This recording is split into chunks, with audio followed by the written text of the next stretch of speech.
How's it going, people? Welcome back to my channel. We've made our first signing of the 2020 summer transfer window. Welcome to Arsenal, Willian.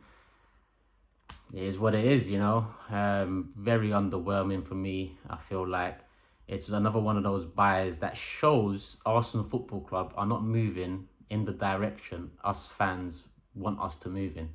It's another signing, in my opinion, that is made because it can be made, rather than it being the best possible asset for our football club. I'm going to reiterate one more time, FFP has been relaxed this year.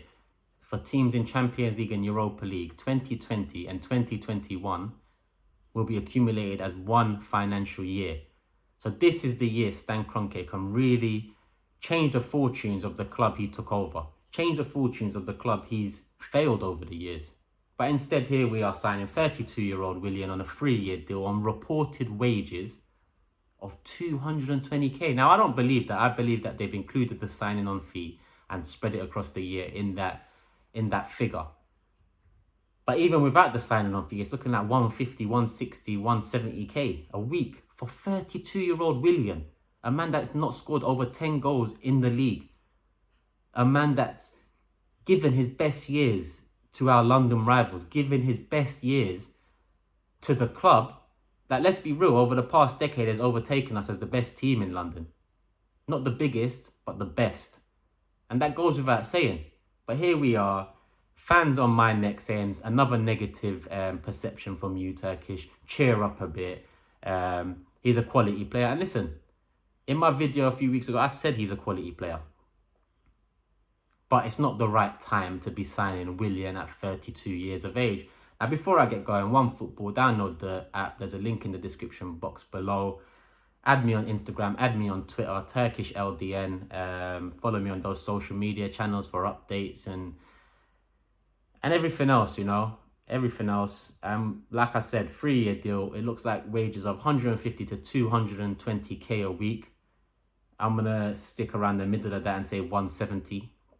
But that's to be confirmed. And you look at Willian positionally, which is a cause for debate right now. At Chelsea, he's been utilised on the wings more often than not. At Shakhtar, he was more on number 10/attacking midfielder. And that's where he really rose to prominence. That's where he really started making a name for himself. But obviously at Chelsea, this season, on the right side, we look at Nicolas Pepe, our biggest signing in Arsenal history. Our brand new winger, the one that's meant to help us turn the corner. So do I see Willian being deployed on the right wing? No. And if he is, questions have to be asked about why Pepe isn't starting. Why isn't he holding down that position? Because next year, Pepe needs to be our starting right winger. Full stop. With Oba and Laka, it's yet to be seen what happens. If Laka does end up leaving, then Oba can slot in up front. And then potentially you have Saka on the left, Martinelli, maybe Willian. It opens up a bit there. Attacking mid now is probably the area I would deploy Willian. Currently anyway. He would be an upgrade on Ozil. He's still been performing up until 32 years of age. But at the same time, if I wanted someone for attacking mid, an upgrade on Ozil, it's going to be Coutinho. That's the player we should have got, who's got age on his side, a chip on his shoulder, a point to prove. He knows the league. Instead, we've got the man who's pretty much won it all at Chelsea, on the downslope of his career. Man want to tell me he's moving to Arsenal to help us get back to where we are. Arteta did make comments like, speaking to Willian, he could really garner the motivation he has to help Arteta, help Arsenal achieve their goals. Now, that's the generic stuff you're going to hear from managers for any new signing. I spoke to him, he's motivated, he wants to play for the club. That's going to be for any signing you make, a manager's going to say those words. At the end of the day, we've seen what's happened with Luiz. We've seen what's happened with Cech. We've got people like Danny Welbeck off United, Sylvester off United. We don't sign players from our rivals that have made a big difference. And you've got to ask yourself, yeah, if Willian is really going to improve us, like some fans think he is, would Chelsea, a team that essentially are top four more often than not, would they allow us to improve our side in such a way just because of a year, an extra year? Because Chelsea stopped the line at 2 years, and that's very sensible in my opinion. You don't offer the guy more than 2 years. See how the first year of the 2 years goes, and then maybe. I actually hope Arsenal is a 2-year contract with an option of third, but at the same time, we had a 1-year contract with Luiz with an option of a second, and we took up that option. You know, you put these clauses in contracts to see how the year goes. But the man has got the most red cards in the league, giving away the most penalties in the league, which should indicate how the season has gone. And we finished 8th as a football club. But we've picked up the option to re-sign him for a year. And people are going to blame Arteta, but at the same time, you have to understand, if money is still tight, if we're still not getting the funds needed by Stan Kroenke, what do you want Arteta to do? For example, let's just say I'm managing the team and the owner comes to me and says, you haven't got much money to spend. I'm going to give you 70 mil. But I know I need a defensive mid. I need a Thomas Partey. I know I need a centre-back. Maybe a Gabriel, maybe a young one coming up. Because of finances. Do I just let Luiz go, knowing that Luiz is actually better than Mustafi, better than Socrates, better than Holding, better than Chambers? Regardless of him being shit too, he's still better than the rest. So would you really let him go, knowing that you will not be able to get the player or the players you want to really move forward? So in a sense, I understand the Luiz 1-year extension if it does come from Arteta, because it falls back on the board anyway. The board are obviously not giving him the platform needed for him to really overhaul this squad, for him to really replace the David Luiz and Mustafis of the squad, to really replace the Xhakas, to really replace the Bellerin, Maitland, whoever it is. It's going to be penny pinching again. It's going to be, you know what, nothing's changed. Nothing's changed. FFP being relaxed hasn't changed anything, because if it did, we would have been more active already. You know, we would have been a lot more active already. Instead, we're signing Willian, who Chelsea would have sold last summer if they didn't have a transfer ban. Get that right. If Chelsea didn't have a transfer ban in 2019, they would have sold Willian. 100%. 30 mil to Barca for Willian.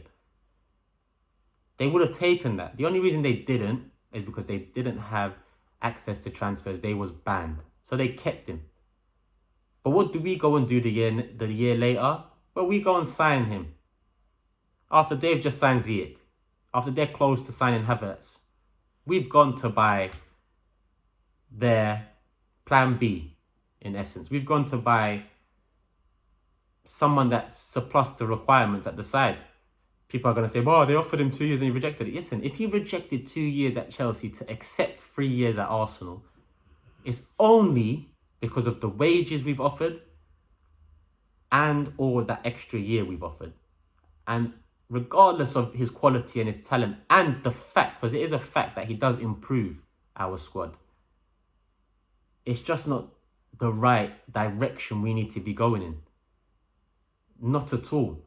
Looking at his 2019-20 season, he had a decent season, especially for someone of his age, especially for someone who has been linked to clubs here and there over the last couple of years, with Barcelona being the most high-profile one. You look at chances created, he's 7th in the league with 76 last season. Crosses completed, 9th in the league with 51. Assists, 11th in the league with 7. Fast breaks, 11th in the league with 7. He's 26th in the league for goals with 9. And I've also noted down that he made 47 appearances in all competitions last season, which goes to show that he is still very fit, very healthy, and very motivated to be playing games, which is a good sign. It's a good sign. And like I said, it's a fact that he does improve our side. It's just not the right signing. You know, there's so many players that would improve our side, even more so than Willian.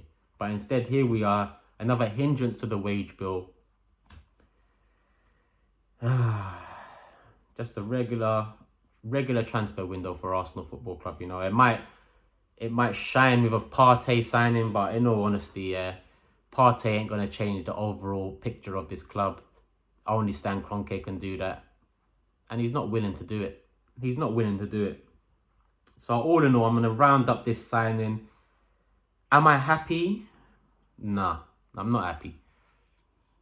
But people are probably saying, when are you ever happy, Turkish? But when are Arsenal ever making man happy? That's what you got to ask yourself, you know? As soon as I switch this camera off, I'm happy in life, you know? But as soon as we start discussing Arsenal again, what am I going to paint a rosy picture and act like the club shit don't stink? It's been stinking up the place for over a decade now. And with this Willian signing, nothing's changed. I can only hope that it fares better than David Luiz. I can only hope it fares better than Petr Cech. I can only hope it fares better than Danny Welbeck, Mikel Silvestre, whoever else, whatever other bums that we've signed. You know what? I'm not going to call Willian a bum. Yeah? But people like Danny Welbeck, bum. Mikel Silvestre, bum. Petr Cech, bum. They go and get Courtois and we go and take their backup keeper. Like, come on. Would Chelsea really be giving us their players to help us improve to the level that they are at? Because before we can even catch Liverpool or City, we need to be catching the Chelseas and Uniteds of this league. We're not going to do it taking their fucking used assets. It's just not going to happen. And you know what? I'm sorry that it's been a negative video today, people. I wish, you know what? Go and open my Nicolas Pepe video from last year if you want something positive from me. Because I thought that signing was a sign of things to come, but it really wasn't. It really wasn't. So I'm going to give it to you as real as I can give it to you and say, who knows whether Willian's going to be a success. If we look at the history of signing players from rival Premier League clubs, it doesn't make for good reading, people. Let me know in the comments what you guys think. Like I said, download the OneFootball link or app using the link below. Instagram, Twitter, Turkish LDN. Continue liking, sharing, subscribing, doing all of that, people. Love for all the support. And yeah, I'm out, man. Until the next underwhelming signing, until the next stupid rumour, until the next bullshit from one of our players, from one of the board members, from one of the owners. I'm out, people. Love, love, love.